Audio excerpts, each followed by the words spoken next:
എന്തൊക്കെ ഇന്ദ്രേട്ടാ നമ്മുടെ അമ്മ ഈ കാണിച്ചു കൂട്ടുന്നത്? ഇതിനൊരു അവസാനം ഒരിക്കലും ഉണ്ടാവില്ലേ? ഇപ്പൊ അതിനെക്കുറിച്ച് ഒന്നുമല്ല സത്യം നമ്മൾ ആലോചിക്കേണ്ടത്.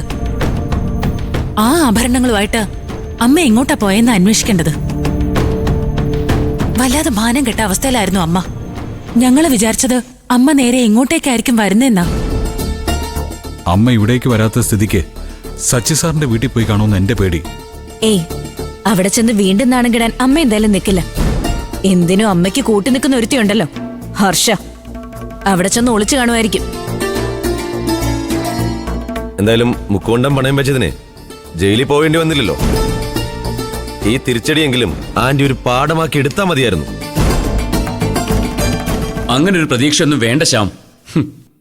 ഞങ്ങളുടെ അമ്മ എത്ര കിട്ടിയാലും പഠിക്കുമെന്ന് എനിക്ക് തോന്നുന്നില്ല. അങ്ങനെ ഒന്നും പറയല്ലേ സത്യേട്ടാ. അമ്മ എന്ത് ചെയ്താലും അതേ കുടുംബത്തിന് കൂടി വേണ്ടിയായിരിക്കില്ലേ? നീ എന്തറിഞ്ഞിട്ടാ ഈ പറയുന്നേ? അമ്മ കുടുംബത്തിന് മാനക്കേടുണ്ടാക്കി വെച്ചതിനെ ന്യായീകരിക്കാൻ നോക്കാണോ? പ്രതിഭ പറഞ്ഞാല് കാര്യമുണ്ട് സത്യ.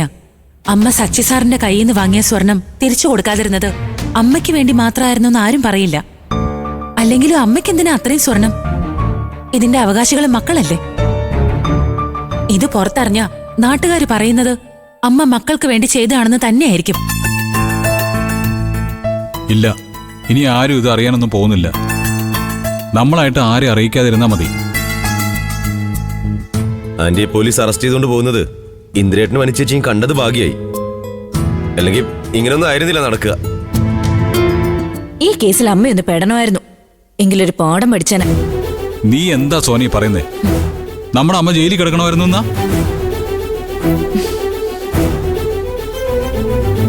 അമ്മ രക്ഷപ്പെട്ടത് നമ്മുടെയും കൂടി ഭാഗ്യമായിട്ട് കരുതിയാൽ മതി. കഴിഞ്ഞത് കഴിഞ്ഞു. ഇത്രയൊക്കെ ആയ സ്ഥിതിക്ക് ഇനി അമ്മയുടെ ഭാഗത്തുനിന്ന് വലിയ പ്രശ്നങ്ങളൊന്നും ഉണ്ടാവില്ലെന്ന് പ്രതീക്ഷിക്കാം. ഇനി അമ്മ വന്നാൽ തന്നെ ആരും ഇതേക്കുറിച്ച് ചോദിച്ച് അമ്മയെ വിഷമിപ്പിക്കണ്ട. ഒന്നും അറിഞ്ഞില്ലെന്ന് നടിച്ചാ അത്രയും നല്ലത്.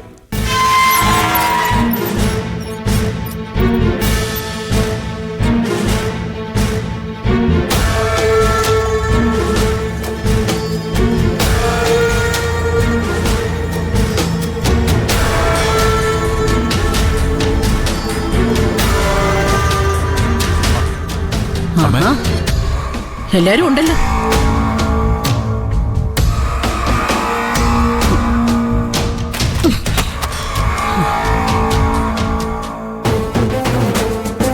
എന്താടാ, എന്താ എല്ലാരും ഇങ്ങനെ മിഴിച്ചു നോക്കി നിൽക്കുന്നേ? ആ മുക്കുപണ്ട മുഴുവനുമേ സച്ചി മുതലാളിയുടെ മുഖത്ത് വലിച്ചെറിഞ്ഞിട്ടാ ഞാൻ വരുന്നേ. പെണ്ണിലും പൊന്നിലും അയാൾ എന്നെ ചതിച്ചു. രണ്ടും ഞാൻ അങ്ങോട്ട് എന്ന് ചോദിച്ചല്ല, എന്നെ ഇങ്ങോട്ട് വിളിച്ചേൽപ്പിച്ചതാ. അവസാനം എനിക്ക് അപമാനവും നഷ്ടവും ഉണ്ടാക്കിയിട്ട് അയാൾ വലിയ മാന്യനായിട്ട് ജയിച്ചു നിൽക്കുന്നു. ഒരുപാട് ഉയരത്തിൽ പോകുന്ന തെങ്ങിന്റെ മണ്ടയാണ് ആദ്യം ഇടിവെട്ടി പോകുന്നതെന്ന് ഇപ്പൊ അയാൾ ഓർക്കില്ല. പക്ഷെ കാലവും ദൈവവും അയാളെ അത് ഓർമ്മിപ്പിക്കും. ഈ സുശീലയുടെ ശാപമേറ്റ് തല പോയ തെങ്ങ് പോലെ നിന്ന നിൽപ്പിൽ ഉണങ്ങിക്കഴിഞ്ഞ അയാൾ നിലം പതിക്കും. മതി അമ്മ, ഒന്ന് നിർത്ത്. ബാക്കിയുള്ളവരൊക്കെ ശപിച്ചു കൊല്ലാൻ അമ്മ ആരും ചതിക്കുകയും വഞ്ചിക്കുകയൊന്നും ചെയ്യാത്ത ആളൊന്നുമല്ലല്ലോ. ഞാൻ ചെയ്തതിന്റെ ശിക്ഷ ഞാൻ അനുഭവിച്ചോളാടാ. അതിന്റെ പേരിൽ നിനക്കൊന്നും ഒരു നഷ്ടം ഉണ്ടാവാതിരുന്ന പോരെ?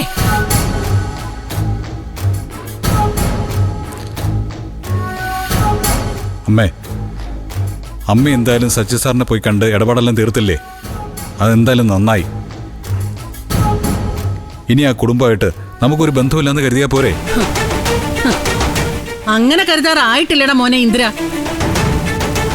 സത്യന്റെ കല്യാണ ആവശ്യത്തിനൊന്നും പറഞ്ഞ് 25 ലക്ഷം രൂപ ഞാൻ അയാളുടെ കയ്യിൽ നിന്ന് വാങ്ങിച്ച് നിന്നെ ഏൽപ്പിച്ചല്ലോ.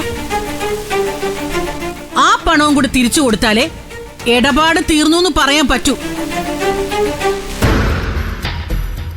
എത്രയും പെട്ടെന്ന് അതുകൂടി ആ മുഖത്തേക്ക് വലിച്ചെറിഞ്ഞു കൊടുക്കാന്ന് ഞാൻ പറഞ്ഞിട്ട് പോന്നിട്ടുണ്ട്. അതുകൊണ്ട് ആ 25 ലക്ഷം 2 ദിവസത്തിനുള്ളിൽ നീ എന്നെ ഏൽപ്പിച്ചിരിക്കണം. ഏൽപ്പിച്ചേ പറ്റൂ.